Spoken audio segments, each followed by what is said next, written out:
It is estimated that over 1 million persons in the U.S. are blind, and each year 50,000 more will become blind. The National Federation of the Blind knows that blindness is not the characteristic that defines them or their future. Every day they raise the expectations of blind people.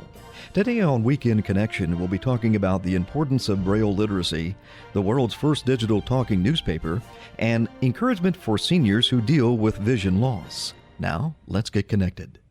This is Weekend Connection on the Bible Broadcasting Network, and our guest today is Chris Danielson, Director of Public Relations for the National Federation of the Blind. The National Federation of the Blind is the largest organization of the blind in America. Founded in 1940, the Federation has grown to include over 50,000 members. Chris, first of all, thank you for joining us today on the broadcast. Thank you so much for having me. Chris, can you take us back to the beginnings of the NFB, the how and why it was founded?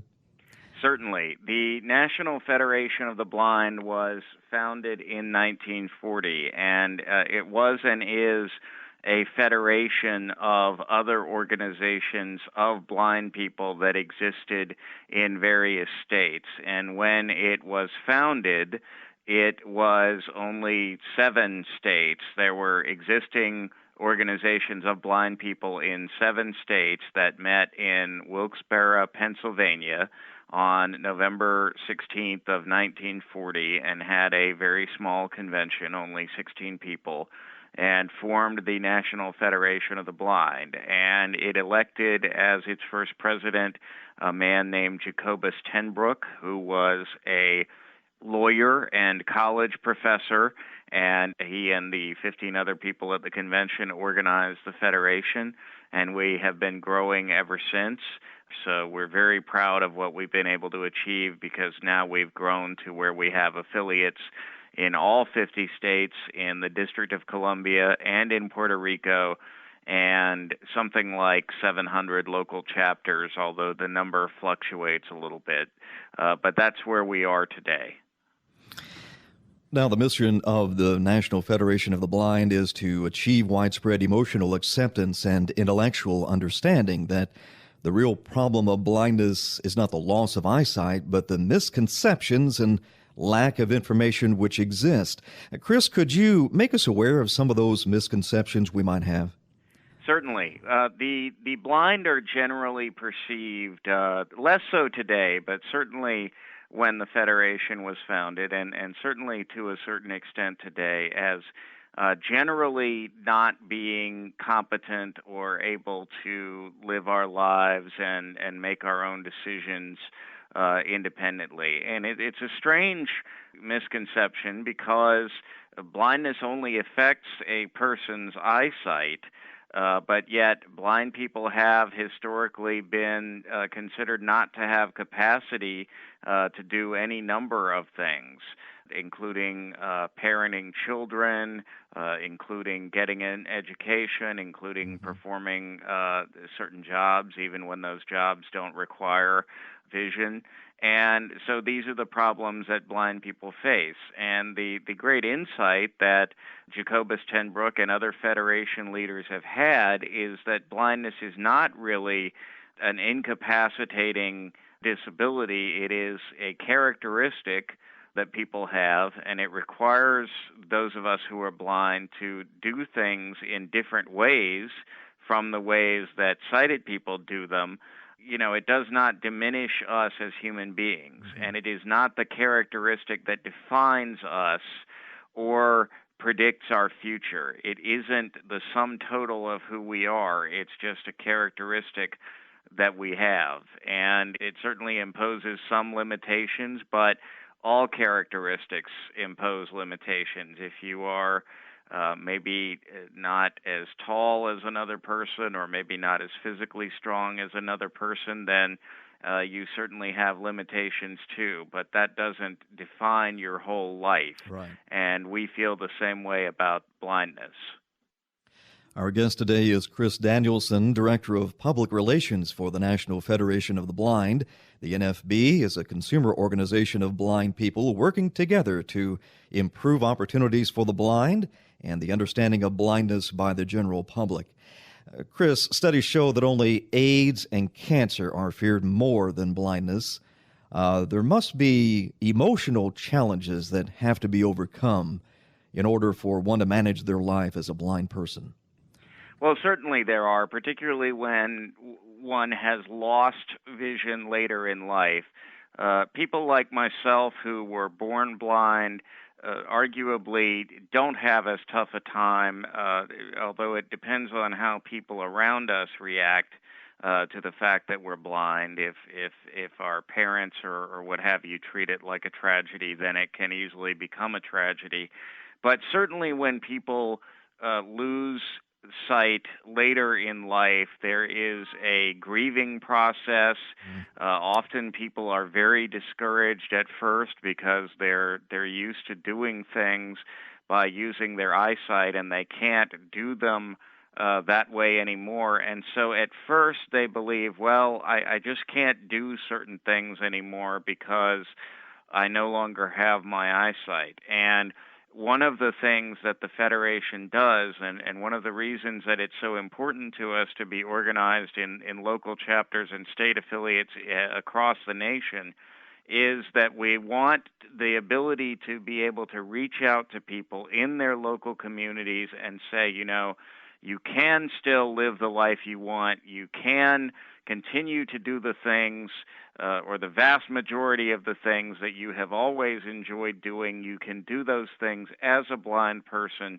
Part of our mission is to help people who have lost vision through that emotional process, because at first blindness is very frightening, and like any unknown, it's very different, and of course there's a grieving process for what we've lost, and a getting used to not having the sight that we once had. But it is possible to get through that process, but one of the ways to get through it is to find an organization like the National Federation of the Blind, find the support of other blind people who can help you navigate through that initial very dark and sad and frightening time that occurs when you first lose your vision.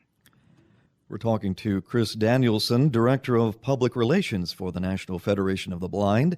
Chris, why is Braille literacy so important for blind youth, and is there opportunity for sighted children to pick up the Braille language? Well, certainly.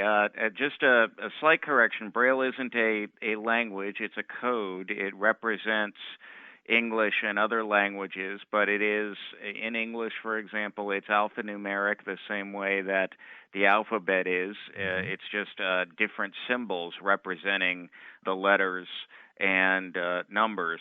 It is important for blind children for the same reason that learning to read and write is in general for children.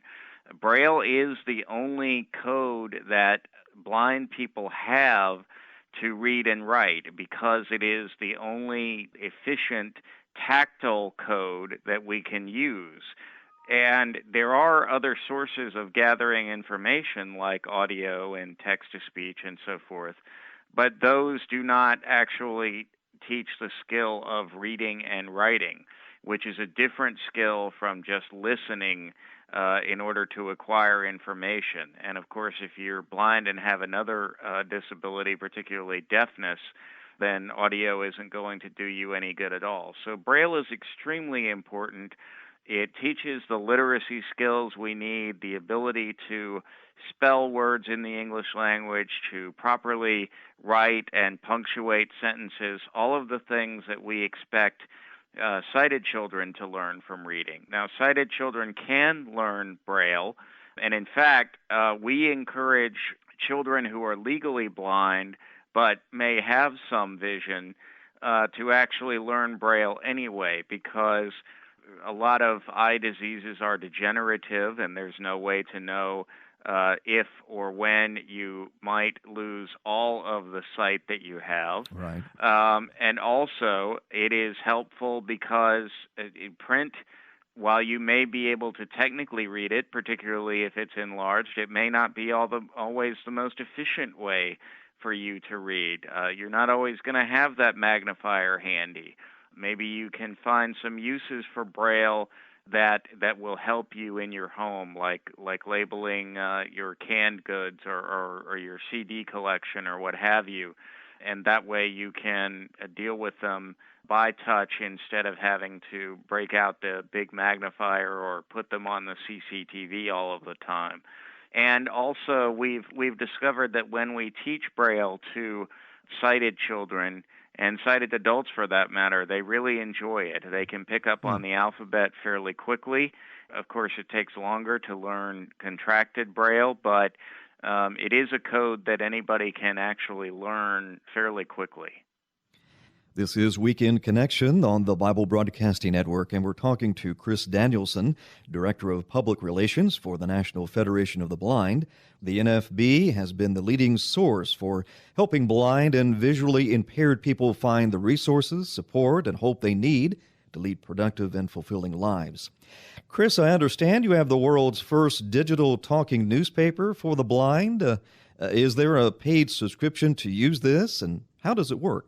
There is not a paid subscription. It is absolutely free to consumers. It's called NFB Newsline and can be accessed via a touch-tone telephone. It can also be accessed via the web or via an iPhone app for those who have the iPhone and are using VoiceOver. And it's a great service. What it actually does is it gives access to newspapers, magazines, and other publications, including international publications. And so it's a great resource. The way it works is that normally a state agency or state library for the blind sponsors the service, and so that is how it is paid for, and so it is free to the consumer. And you can contact our NFB Newsline. There's a toll-free number on our website that is available, and also you can click a link directly from our website to get involved, or you can call our national office at 410-659-9314 and be connected to Newsline as well, to our NFB Newsline team. And they will get you signed up. And it's a very easy sign-up process, particularly if you're already eligible, for example, for the Library of Congress Talking Book Program or what have you. So we regularly get people signed up within a very short amount of time, and then you're on your way to using NFB Newsline. Chris, we have quite a few seniors who listen to BBN regularly, and perhaps they are dealing with some type of vision loss. Can the resources at NFB help them? Absolutely. We have a whole division that is devoted to the concerns of blind seniors.